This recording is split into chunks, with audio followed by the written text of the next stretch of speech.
हुकूमत का तकनीकी बुनियादों पर चेयरमैन नैब जावेद इकबाल को ओहदे से हटाने का फैसला 2 जून को नैब तरमीमी ऑर्डिनेंस की मियाद खत्म हो रही है, जिसमें नए चेयरमैन की तैनाती तक काम करने की शिक शामिल थी। ऑर्डिनेंस खत्म होगा तो मौजूदा चेयरमैन ओहदे पर बरकरार नहीं रह सकेंगे। साबिक वजीर आजम शाहिद खाकान अब्बासी ने भी इस पर साबिका हुकूमत को आड़े हाथों लिया और बड़ा इंकशाफ कर दिया। उन्होंने साबिका हुकूमत पर सख्त एक्शन लेने की भी यकीन दहानी करवाई है। उन्होंने कहा कि तहकीकात करनी है तो काबीना से शुरू करें। ये नाम निहाद एहतसाब सियासतदानों को दबाने का जरिया है। हमारे मुंह काफी अरसे बंद रहे, अब ये मुंह भी खुलेंगे और जवाब भी देना पड़ेगा। मुल्क में हर वजारत फेल और तमगे दिए जा रहे हैं। ये सारे बच्चे फेल हुए हैं।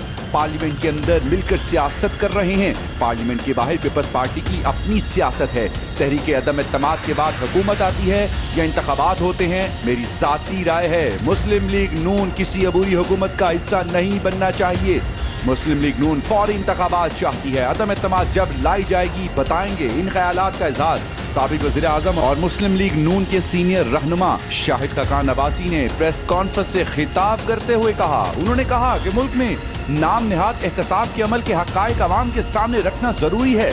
ऑपोजिशन लीडर के खिलाफ जो कार्रवाइयां की गई उनका उन्हें जवाब देना पड़ेगा। शहबाज शरीफ 13 साल वज़ीर आला पंजाब रहे, मुशर्रफ दौर में 9 साल उनकी तहकीकात होती रही, कुछ ना मिला।